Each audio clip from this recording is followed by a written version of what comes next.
Puji Tuhan, salam sejahtera bagi kita sekalian, dimanapun kita berada, dan senang sekali bisa menjumpai Anda sekalian melalui tayangan video hari ini. Dan kali ini kita akan belajar dari surat Kolose pasal yang pertama, ayat yang ke-9 hingga ayat yang ke-14. Karenanya saya mengajak Bapak, Ibu, dan Saudara sekalian untuk mengambil Alkitab, membukanya di dalam surat Kolose, pasal yang pertama, ayat yang ke-9 hingga ayat yang ke-14. Judul dari bahasan firman Tuhan pada kali ini adalah Hidup Layak dan Berkenan. Kolose pasal 1 ayat 9 hingga ayat 14, demikianlah firman Tuhan. Sebab itu sejak waktu kami mendengarnya, kami tiada berhenti-henti berdoa untuk kamu. Kami meminta supaya kamu menerima segala hikmat dan pengertian yang benar untuk mengetahui kehendak Tuhan dengan sempurna, sehingga hidupmu layak di hadapannya, serta berkenan kepadanya dalam segala hal. Dan kamu memberi buah dalam segala pekerjaan yang baik, dan bertumbuh dalam pengetahuan yang benar tentang Allah. Ayat 11, dan dikuatkan dengan segala kekuatan oleh kuasa kemuliaannya, untuk menanggung segala sesuatu dengan tekun dan sabar. Dan mengucap syukur dengan sukacita kepada Bapa yang melayakkan kamu untuk mendapat bagian dalam apa yang ditentukan untuk orang-orang kudus di dalam kerajaan terang. Ia telah melepaskan kita dari kuasa kegelapan dan memindahkan kita ke dalam kerajaan Anak-Nya yang kekasih. Di dalam Dia kita memiliki penebusan kita, yaitu pengampunan dosa. Amin untuk firman Tuhan. Dan saudara yang dikasihi Tuhan, jemaat Kolose adalah jemaat yang sangat hebat. Kenapa saya katakan hebat? Sebab faktanya Rasul Paulus sendiri memuji keberadaan jemaat Kolose ini. Kalau kita membaca jemaat Kolose dari ayat yang pertama pasal 1, Kolose 1 ayat 1 sampai ayat yang ke-6, kita menemukan bahwa mereka dipuji oleh Rasul Paulus oleh karena iman, pengharapan, dan kasihnya sudah teruji. Iman, pengharapan, dan kasihnya nyata. Coba perhatikan di sini. Kalau kita membaca Kolose pasal 1, ayat yang ketiga. Kami selalu mengucap syukur kepada Allah, Bapa Tuhan kita Yesus Kristus, setiap kali kami berdoa untuk kamu. Alasannya ayat 4. Karena kami telah mendengar tentang imanmu dalam Kristus Yesus. Wow, luar biasa. Dan tentang kasihmu terhadap semua orang kudus. Wow. Karena pengharapan yang disediakan bagi kamu di sorga.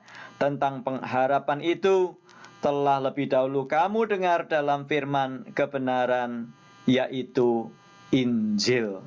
Nah, Bapak Ibu yang dikasihi Tuhan, kira-kira bagaimana kalau kita melihat kenyataan bahwa jemaat Kolose keadaannya seperti di atas? Kira-kira pesan Paulus apa kepada mereka? Nah, sekali lagi, mereka telah mengikut Yesus, dan iman, pengharapan, serta kasihnya sudah terbukti nyata. Kira-kira apa pesan Paulus kalau dia mengirim surat? Atau kira-kira pesan Anda kepada jemaat Kolose seperti apa? Apakah mungkin pesannya kira-kira seperti ini, jemaat Kolose, kamu sudah bertumbuh, imanmu sudah kudengar, kasihmu sudah terkenal, sudah nyata, pengharapanmu begitu hebat. Jangan lupa ya, pokoknya ke gereja ya, kalau minggu jangan lupa loh. Ya, datang Bible study, ya, datang komsel, ya, atau cell group, datang apa saja, datang kebaktian, jangan lupa. Atau apa kira-kira bagaimana pesannya? Apakah pesannya biasa pesan yang kita sampaikan kepada teman-teman kita? Jangan lupa ya, usahakan kamu ikut pelayanan. Ya, di gereja manapun ikut pelayanan, ya. Jadi WL atau worship leader, atau jadi singer, jadi penerima tamu, jadi pengurus gereja, jadi ini, jadi itu, jadi ini, jadi itu. Ikut pelayanan, ya. Jangan lupa. Sebab kalau kamu pelayanan, kamu akan bertumbuh. Kira-kira seperti itu. Atau apakah pesan Paulus kira-kira seperti ini? Jangan lupa. Kalau hari Minggu pertama jangan lupa ya, jangan absen ke gereja ya. Jangan lupa ikut perjamuan kudus loh. Ya, jangan lupa ikut perjamuan kudus. Ya, atau ya jangan lupa ikut perjamuan. Wah, itu penting sekali. Itu sebabnya ada banyak orang yang kalau ke gereja cuma minggu pertama karena ada perjamuan. Ya. Faktanya Paulus tidak menasihatkan semua yang baru saja saya sebutkan tadi. Jadi nasihatnya Paulus nggak seperti itu, Bapak Ibu. Nah, kalau kita perhatikan Paulus menulis surat ini kepada orang-orang percaya di Kolose untuk mendorong mereka terus hidup di dalam Kristus dan bertumbuh di dalam Kristus. Jadi itulah aspek penting yang tidak boleh dilupakan. Menjadi Kristen bukan hanya sekedar ya saya sudah dibaptis, saya ke gereja, ikut perjamuan, ikut pelayanan. Bukan. Pesan firman Tuhan nanti akan saya bahas satu persatu. Pesannya jelas sekali. Ayat 10, sehingga hidupmu layak di hadapannya, serta berkenan kepadanya. Berkenan dalam hal apa? Dalam segala hal. Perhatikan baik-baik. Garis bawahi, hidupmu layak di hadapan siapa? Di hadapan Tuhan.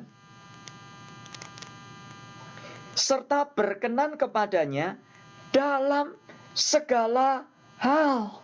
Jadi jangan puas hanya kalau berkenan dalam satu hal. Ya, kita berkenan bukan supaya masuk surga, bukan. Kita sudah diselamatkan. Tetapi hidup berkenan adalah langkah selanjutnya sebagai ungkapan syukur karena kita sudah diselamatkan. Jadi berkenan bukan hanya dalam satu hal, berkenan dalam segala hal. Apa sih layak itu apa? Layak artinya cocok, pas. Oh ya, layak kalau dia jadi manajer karena dia pekerjaannya bagus. Oh ya, pantas kalau dia jadi pendeta. Ya, karena dia dari kecil dia cinta Tuhan dan sebagainya. Pas, cocok.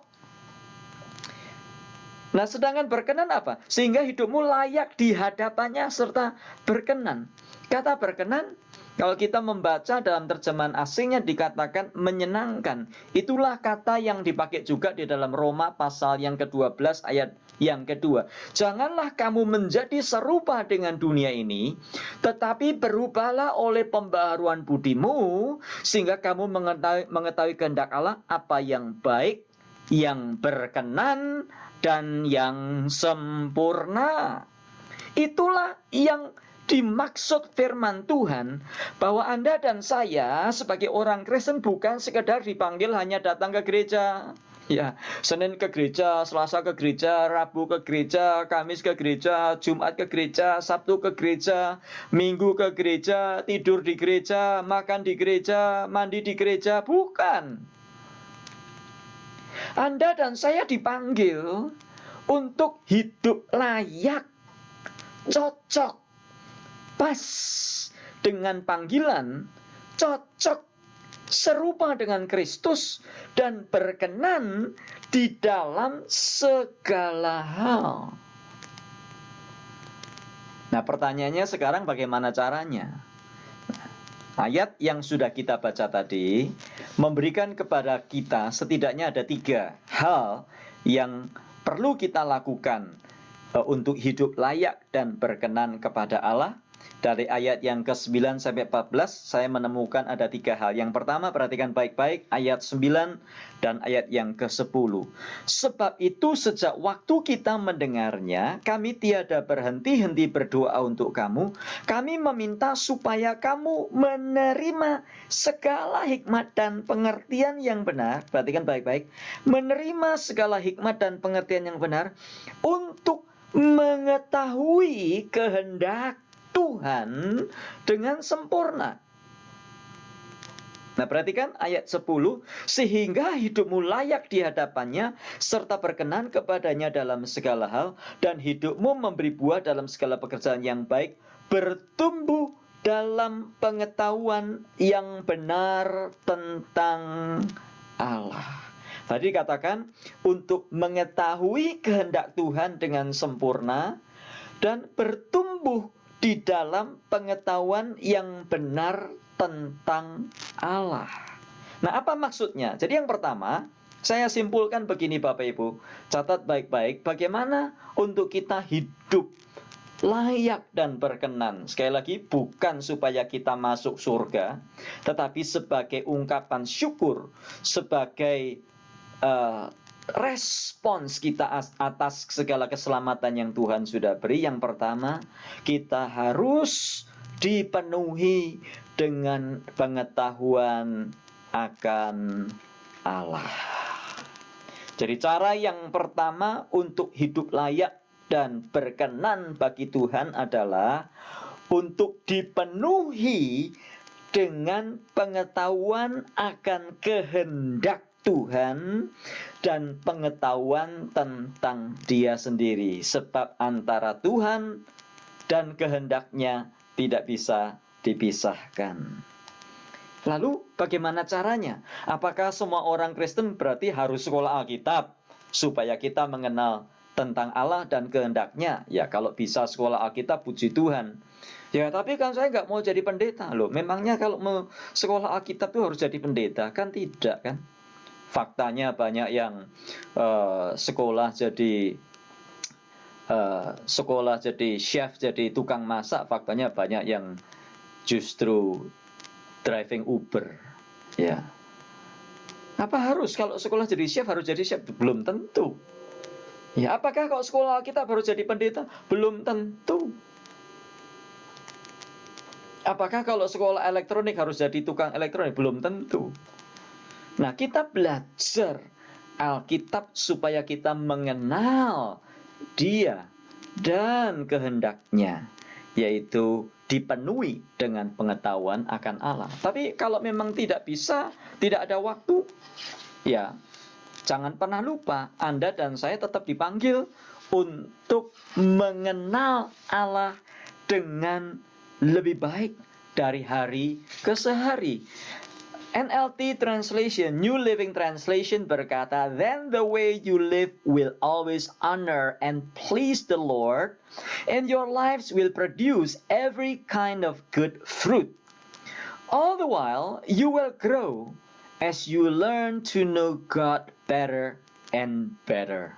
Artinya, Anda dan saya dipanggil untuk terus bertumbuh, mengenal Allah lebih dan lebih dan lebih lagi, sehingga kita ini cocok, sehingga kita itu makin hari makin berkenan dalam segala hal, karena firman menolong kita dalam tingkah laku, tindakan, tutur kata, perbuatan setiap hari.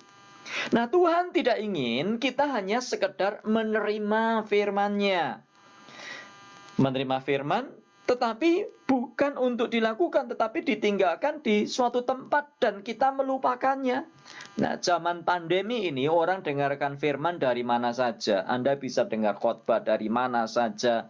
Anda bisa dengar khotbah dari Pak Pendeta Stephen Tong. Anda bisa dengar khotbah dari Pak Pendeta Jeffrey Rahmat, Pendeta Philip Mantova, Pendeta Henny Kristianus, Pendeta Gilbert Lumoindong, Pendeta Insinyur Niko Nyoto Raharjo, ada pendeta-pendeta yang lain. Anda bisa dengar khotbah dari mana-mana, bahkan sekarang ini gampang sekali Anda bisa dengar atau bisa saksikan Hillsong Church. Anda bisa ikut Grace Community Church, Pastor John MacArthur di Los Angeles. Anda bisa siapapun juga, Charles Stanley dan yang lain-lain sebagainya. Tetapi masalahnya adalah bukan hanya sekedar mendengar atau menerima. Nah, Alkitab mengajarkan supaya Anda dan saya menerima dan mengisi pikiran kita dengan firman, mempelajari dan merenungkannya, sehingga kehidupan kita dituntun dituntun olehnya. Ada yang berkata, Pak Pendeta, yang penting itu bukan menghafalkan, yang penting itu melakukan. No, melakukan bagaimana? Kalau Anda sendiri nggak ngerti firman, bagaimana melakukan? Yang dilakukan yang mana? Tanpa dipenuhi dengan firman di dalam hati, kita tidak bisa mengenal kehendaknya yang sempurna. Sehingga kita tidak bisa hidup layak dan berkenan. Jadi langkah yang pertama untuk hidup layak dan berkenan atau menyenangkan Tuhan adalah mengenal Allah dengan benar, agar kita mengetahui kehendaknya. Nah, bagaimana caranya? Kita harus dipenuhi firman, mempelajarinya, merenungkannya, dan mentaatinya. Mazmur 1 ayat 1-3. Berbahagialah orang yang tidak berjalan menurut nasihat orang fasik, yang tidak duduk dalam kumpulan pencemooh, yang tidak berdiri di jalan orang berdosa. Ini urutannya saya balik-balik ya. Tetapi yang kesukaannya ialah Taurat Tuhan, dan yang merenungkannya siang dan malam. Ia akan seperti pohon yang ditanam di tepi aliran air, yang menghasilkan buahnya pada musimnya, dan yang tidak layu daunnya.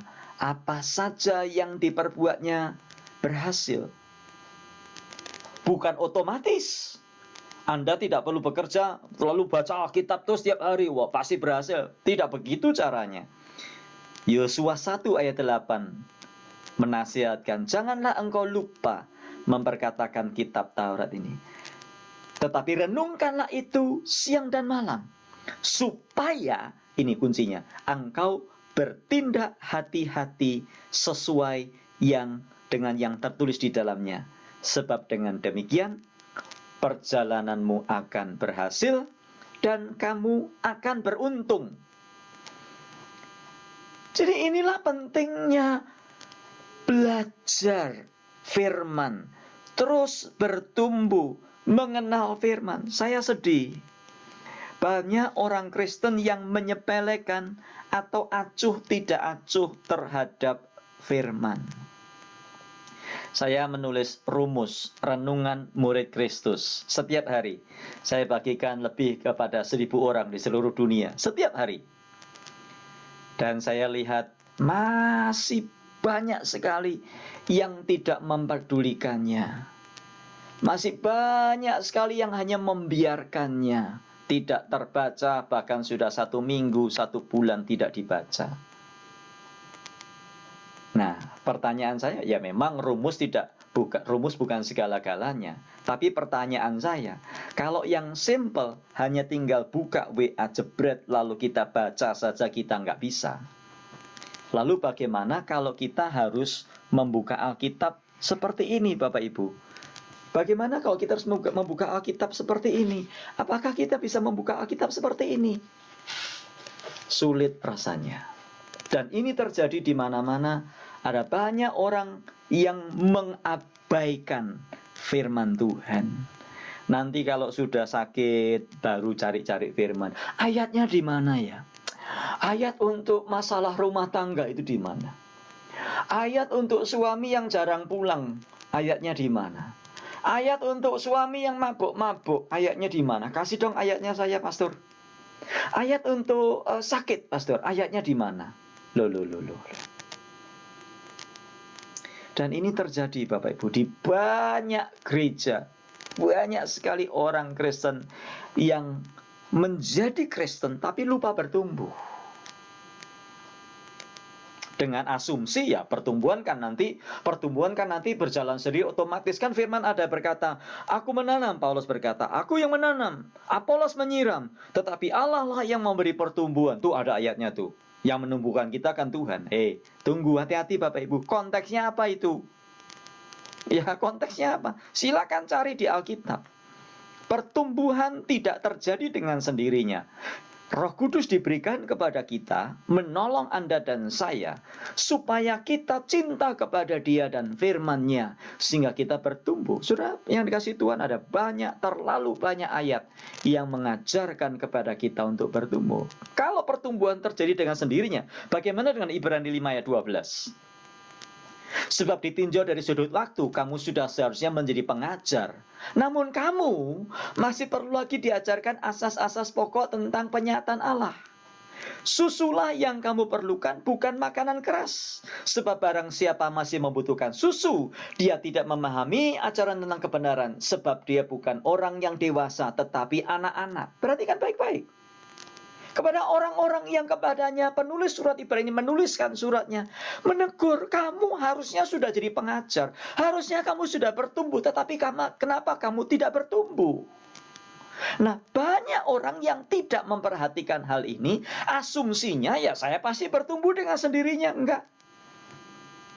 Anda harus kita harus mendisiplin diri kita dengan membaca dan merenungkan setiap hari. Ini adalah hal dasar sebelum kita melakukan yang lain-lain. Berapa banyak pemimpin pujian nggak pernah baca Alkitab tiap hari? Berapa banyak singer, pemain musik?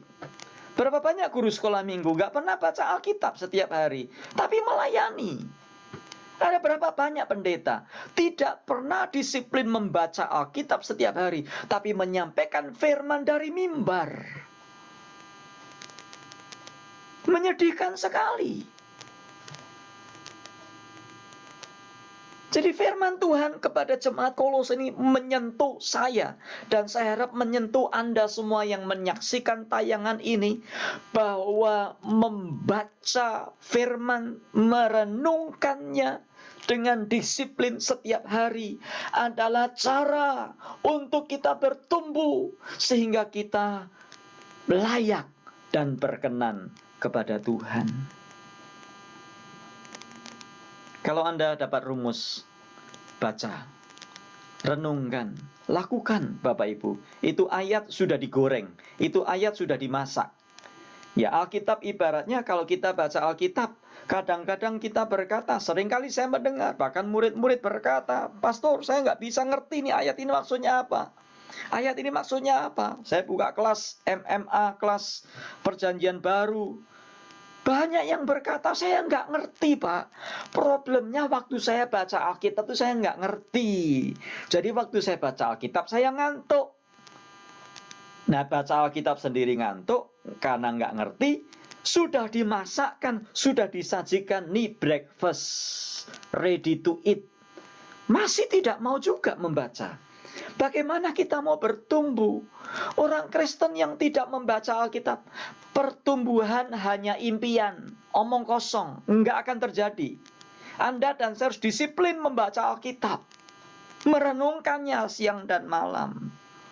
Yang kedua, ayat 10, sehingga hidupmu layak di hadapannya, serta berkenan kepadanya dalam segala hal, dan kamu memberi buah dalam segala pekerjaan yang baik, dan bertumbuh dalam pengetahuan yang benar tentang Allah. Sehingga kamu memberi buah dalam segala pekerjaan yang baik. Yang pertama tadi kita sudah belajar untuk hidup layak dan berkenan kepadanya.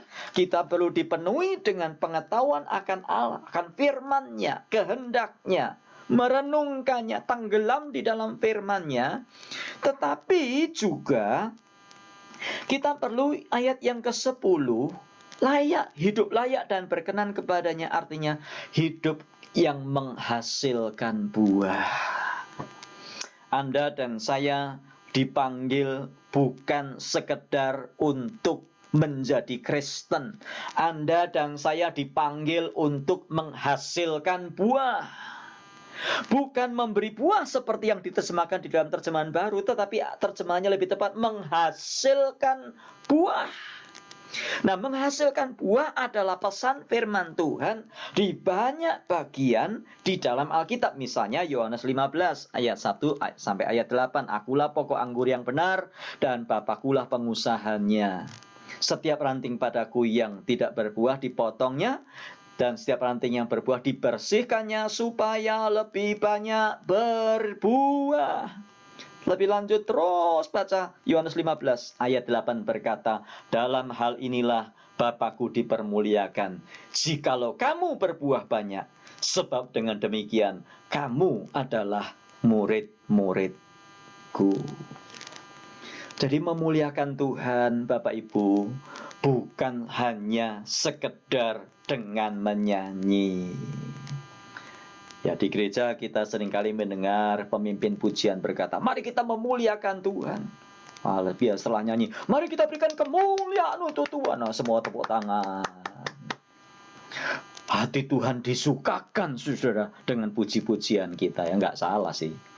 Tapi kalau hanya itu, lalu hidup kita tidak memberi buah, ada sesuatu yang salah. Beda, bertentangan dengan Yohanes 15 ayat 8. Dalam hal inilah Bapakku dipermuliakan jikalau kamu berbuah banyak, sebab dengan demikian kamu adalah murid-muridku.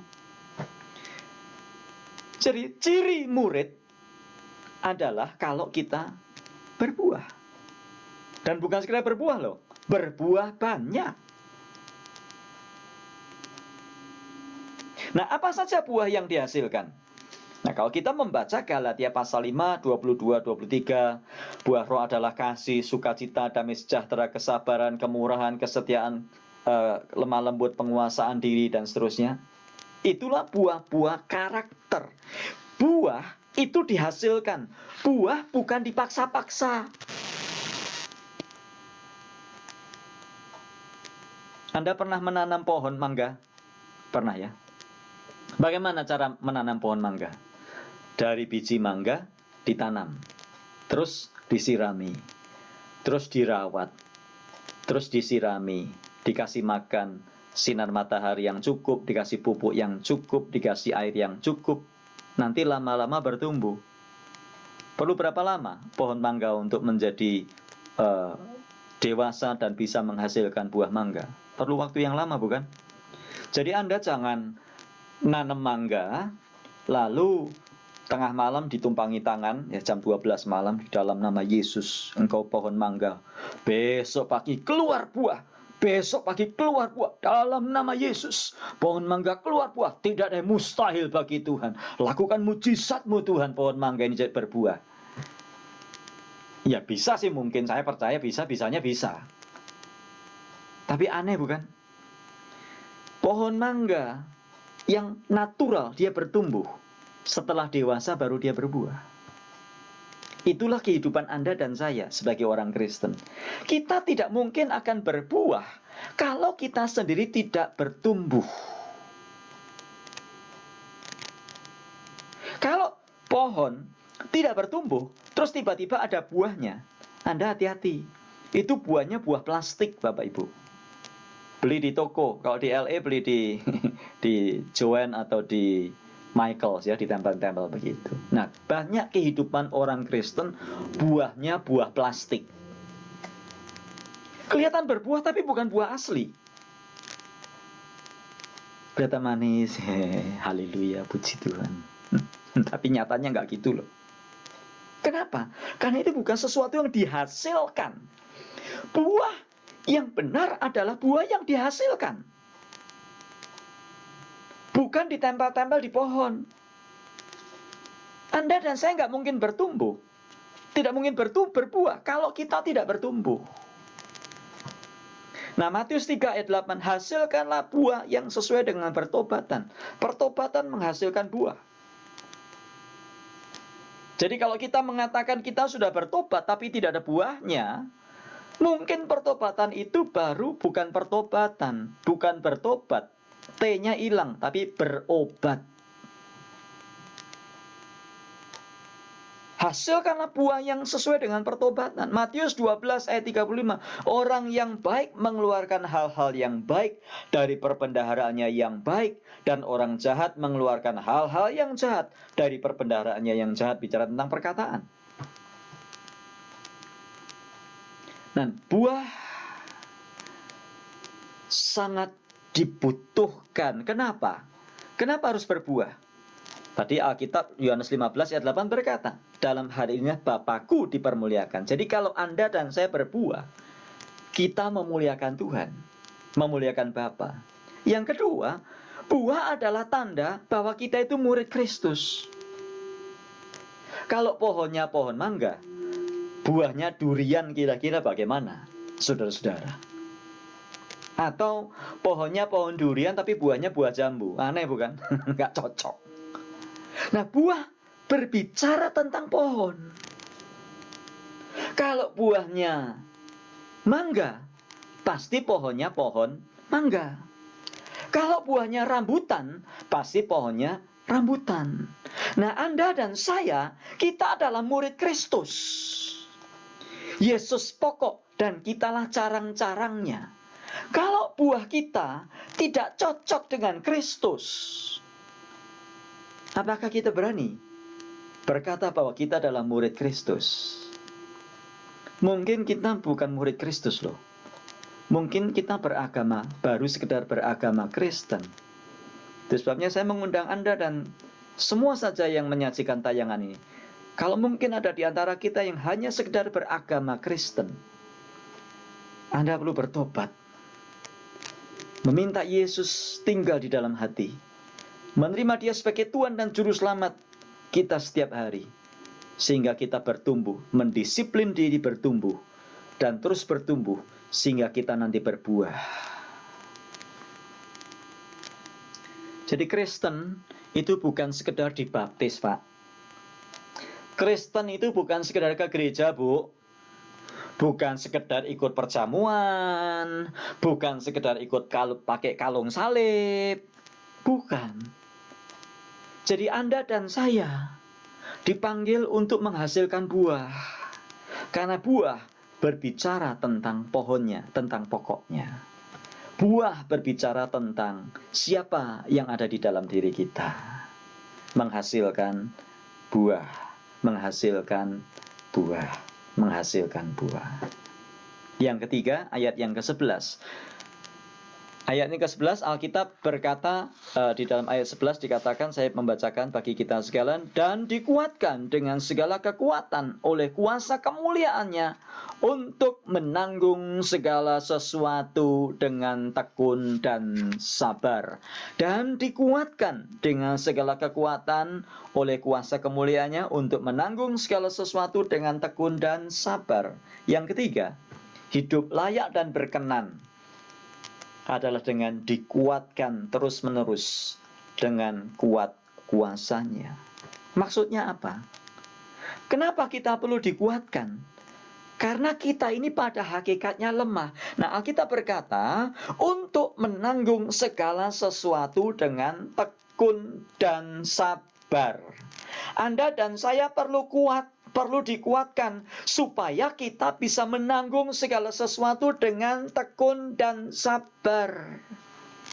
Hidup menjadi orang Kristen, menjadi murid Yesus yang sungguh-sungguh tidak gampang.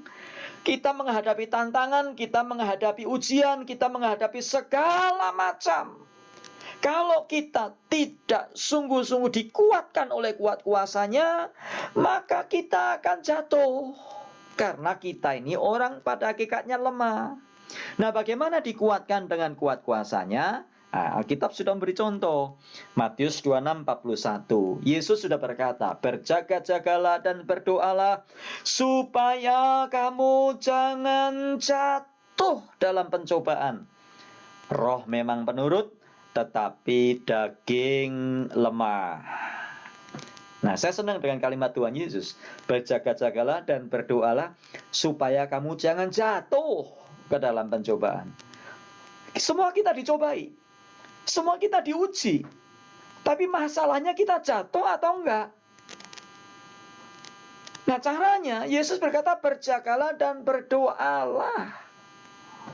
Jadi doa bukan karena kita butuh ini, butuh mobil Mercedes, butuh mobil BMW, butuh Toyota Avanza, butuh Honda Odyssey, butuh Toyota Camry. Bukan. Anda dan saya berdoa supaya kita ini mendapat kekuatan dari Tuhan. Sebab pada waktu kita berdoa, kita mendapatkan kekuatan yang baru dari Tuhan. Jangan berdoa, tunggu kalau dokter bilang Anda kena cancer. Jangan. Berdoalah karena Anda membutuhkan kekuatan dari Tuhan. Nah, doa memang tidak harus selalu meminta-minta, walaupun kita boleh-boleh saja meminta. Tapi doalah. Nah, nyatanya, faktanya banyak orang Kristen kalau diajak doa nggak mau. Kalau diajak syukuran, semuanya datang Bapak Ibu. Nggak diundang pun juga datang. Tapi kalau dibilang doa, mari kita ada acara doa ya, nggak ada yang datang. Paling 8 orang, atau paling 5 orang. Itu pun telat-telat, atau sudah belum selesai, sudah pergi dulu. Maaf ya, saya ada acara. Atau kalau doa, jagoannya kalau keroyokan di gereja. Wah, doa rame-rame. Tapi kalau doa di rumah, nggak berdoa. Nah, saudara-saudara yang dikasih Tuhan, jangan anggap sepele hal seperti ini. Hidup sebagai orang Kristen itu berat loh. Kita perlu kekuatan dari Tuhan. Dan kita perlu berdoa. Juga caranya, Efesus pasal 6 ayat 10. Dengan mengenakan seluruh perlengkapan senjata Allah. Efesus 6 ayat 10 berkata, akhirnya, hendaklah kamu kuat di dalam Tuhan. Di dalam kekuatan kuasanya. Artinya apa? Berarti ada possibility, ada kemungkinan kita jadi lemah. Makanya dikatakan, hendaklah kamu kuat di dalam Tuhan. Kenakanlah seluruh perlengkapan senjata Allah ayat 11. Efesus 6. Supaya kamu dapat bertahan melawan tipu muslihat iblis. Disuruh pakai seluruh perlengkapan senjata Allah. Jangan jadi Kristen pengangguran, diam, aduh enak ya. Jadi orang Kristen, aduh puji Tuhan. Bukan. Kenakanlah seluruh perlengkapan senjata Allah. Ketopong keselamatan, baju zirah keadilan, ikat pinggang kebenaran, perisai iman, pedang roh yaitu firman Tuhan, kakimu berkasutkan kerelaan memberitakan Injil. Itu adalah semua senjata yang Tuhan berikan. Pakai. Nah, untuk pakai itu nggak gampang loh. Kita harus belajar cara makainya. Emangnya pakai perisai gampang? Bapak Ibu pernah coba pakai perisai? Pakai perisai nggak gampang loh. Jangan asal gampang pakai perisai gini-gini mah gampang. Ya kalau kita bermimpi atau kita mencoba-coba ya gampang. Pakai perisai itu gampang. Tinggal ting ting ting. Perlu latihan Bapak Ibu. Perlu latihan. Jangan kita sudah maju dalam peperangan baru kita belajar di sana. Terlambat. Sekarang waktunya. Kenakanlah seluruh perlengkapan senjata Allah. Pedang roh, yaitu firman Tuhan. Perlu dilatih. Menggunakan firman, perlu dilatih. Jangan gunakan firman sembarangan, asal-asalan, asal comot, ambil sana, ambil sini, tanpa dilihat konteksnya seperti apa. Lah ini artinya Anda pakai pedang tapi nggak pernah latihan. Pokoknya asal dilemparkan, asal digoyang, digerak-gerakkan seperti itu. Yang ketiga dengan mengikuti supaya kita kuat. Caranya bagaimana? Dengan mengikuti training centernya Tuhan. Yakobus 1 ayat 2. Saudara-saudaraku, anggaplah sebagai suatu kebahagiaan apabila kamu jatuh dalam berbagai-bagai pencobaan. Sebab kamu tahu bahwa ujian terhadap imanmu itu menghasilkan ketekunan. Ujian terhadap iman menghasilkan ketekunan. Ini training centernya Tuhan. Anda dan saya dikuatkan oleh Tuhan kalau kita terbiasa mengikuti training centernya dari Tuhan. Nah, berapa banyak orang yang mau ikut training centernya dari Tuhan? Kalau diuji oleh Tuhan, belum apa-apa sudah minta mujizat Tuhan. Hamba minta mujizat-Mu Tuhan. Ya, nggak salah minta mujizat Tuhan, nggak salah. Jangan salah ya, saya tidak anti mujizat. Tapi maksud saya, kalau semua baru mulai kita sudah dikit-dikit minta mujizat, dikit-dikit minta mujizat, kapan kita itu mau kuat?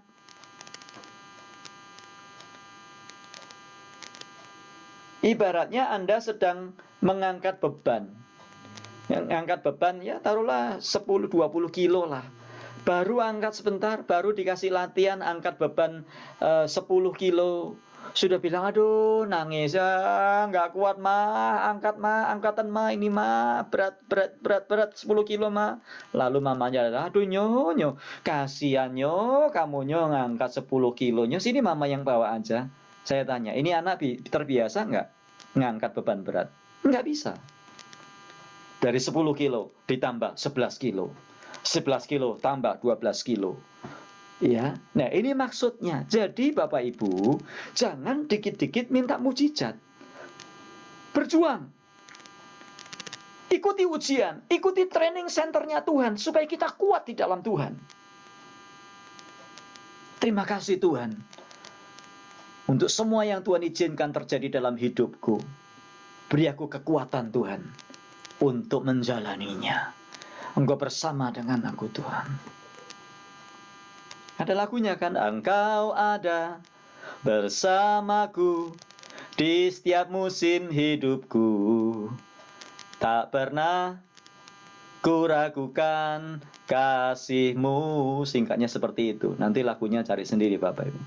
Bersamamu Bapa, ku lewati semua perkenanan-Mu yang teguhkan hatiku. Nah katanya bersamamu Bapak. Kok Bapak yang suruh ngangkat? Bersamamu Bapak, jalani. Kuat di dalam Tuhan. Orang Kristen harus makin hari makin kuat, tidak cengeng.